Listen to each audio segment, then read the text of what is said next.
Alright, welcome along to a new video. We're going to be talking about the X-Men in this episode. A little flashback to the old days, classic shows that came out way back in the 90s. 1993, October 23rd was the first air date for it.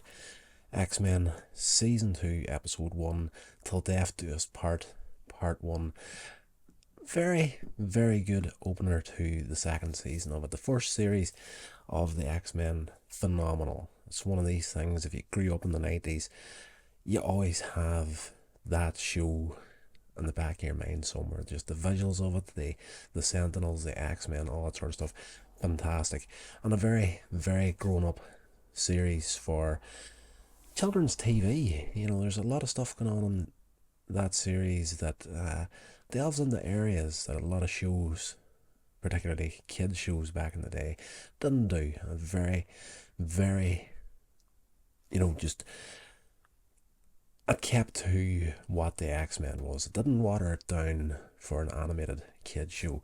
And even in the opening episode of this, you have that love triangle between Wolverine, Jean Grey, and Scott Summers, aka Cyclops.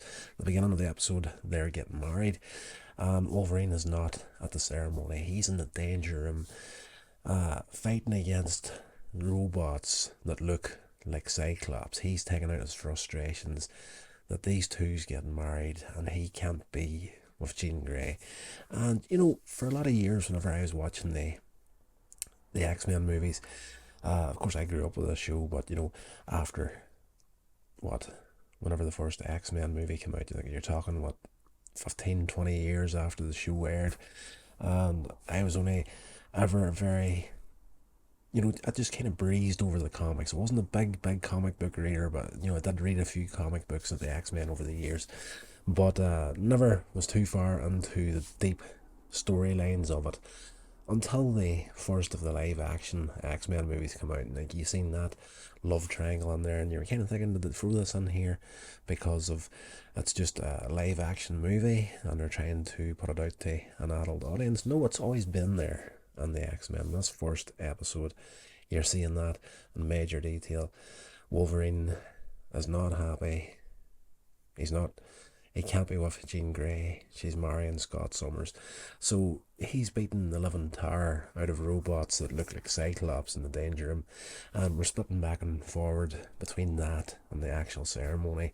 And Jean Grey senses that he's not, he's not happy. And she goes to see him after the ceremony and he apologises, gives his reasons why he couldn't be there, more excuses than anything else. But after the ceremony, the minister that took the ceremony changes into Morph. He shows up in the first episode.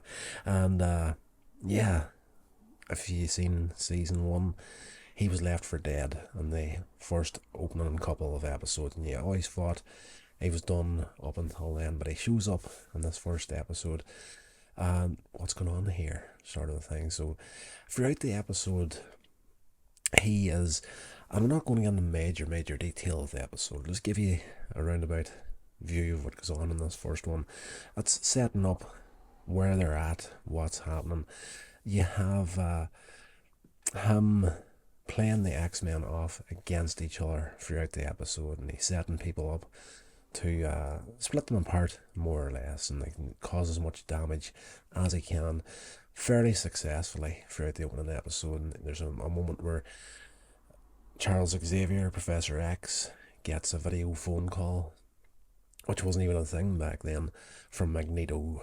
And on the call, you can see in the background there's these flames. Magneto, he's calling for help from Xavier. So he leaves the mansion on his own to go and help Cyclops, Magneto. And as the video call ends, you see on the other end that it's Morph. He can change himself to look like any other character.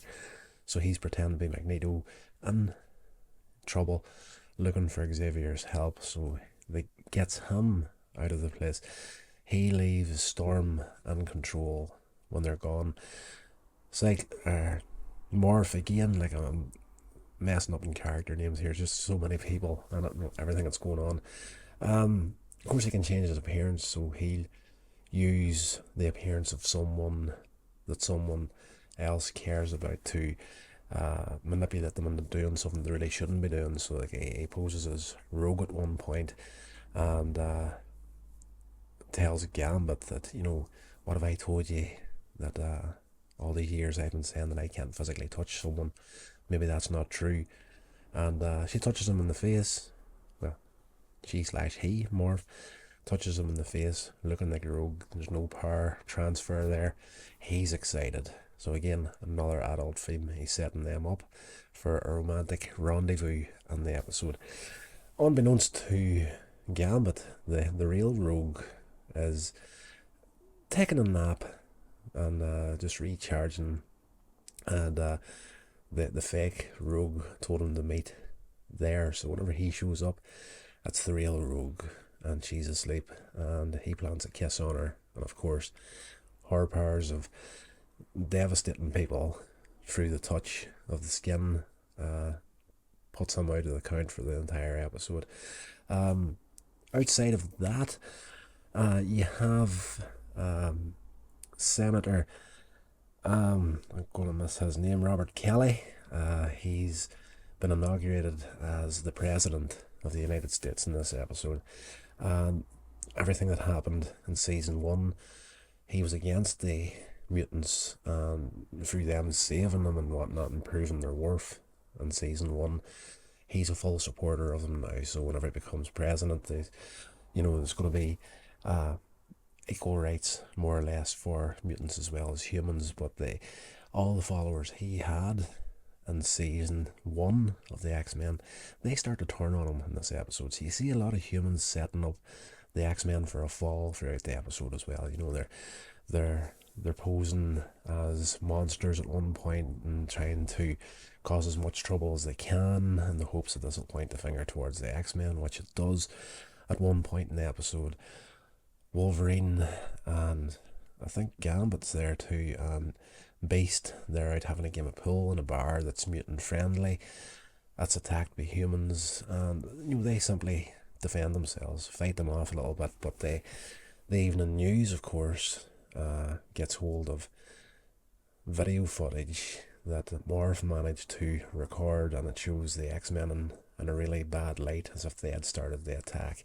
So very precise assault on the X-Men at this opening episode to paint them in the worst light possible and split them apart, and doesn't go well for the most of them. Now, Morph, having been an X-Man himself, you're kind of thinking, oh, what's going on here? Why is he intent on causing as much trouble? And you see the moments throughout the episode where he's mentally fighting himself, and he's out for revenge. Yeah, why did you leave me to die, sort of a thing. But at the same time, this is my friends. I can't do this. It's like a split personality thing going on with him. So very, very interesting character arc for him in the opening episode. But at the closing of the episode, you see this mysterious figure sitting in a seat that's pulling the strings of Morph, and it turns out to be Sinister. You did see him in the closing of series 1, the last episode of that season 1. That Sinister was going to be a major player for season 2. And if memory serves, originally whenever this series was aired, I read this somewhere. I can't say it for sure because I can't recall that far back. Like I did watch the show coming out, but apparently in the first airing of the first series of the X-Men, that little tag at the end of it where you seen that mysterious figure wasn't in it, and was added at the very last second. And if you do look at it now, there is a voice change. It's not the same actor doing the voice of Sinister in this series than it was in the first one, because it was one of these things where they didn't know whether they were going to get a season 2 of the X-Men, so they just put it on there as maybe sort of a thing. But whenever it came to the crunch and they started to pump out a new series, they obviously did a little bit more research into the characters. You know, that voice doesn't really go with what we want this character to be, so they give it all a change. So, interesting little bit of weird knowledge that floats about the back of my head whenever it comes to pop culture. And, you know, whether it's accurate or not is anybody's guess at this point. I could be completely wrong on that, but I don't think I am. But very, very interesting opening to this first episode of season 2.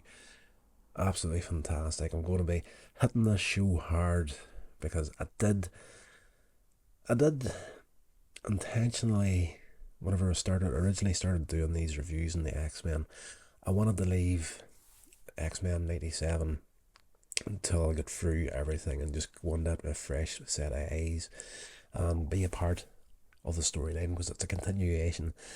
Didn't do that. The curiosity got the better of me, but yeah, I'm just curious to see the way the puzzle pieces fit to connect up to 97, and we'll get there in due course on the channel. I intend to be pumping out as much videos as I can, or as many videos as I can on this channel moving forward, as I've just taken a new job, which means I've got a little bit of extra time.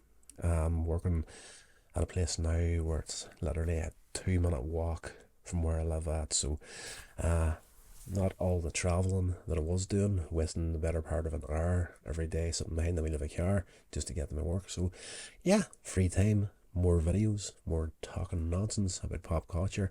I'm loving it. I'm looking forward to getting into it. So until the next video, guys, stay safe, and I'll talk to you all then.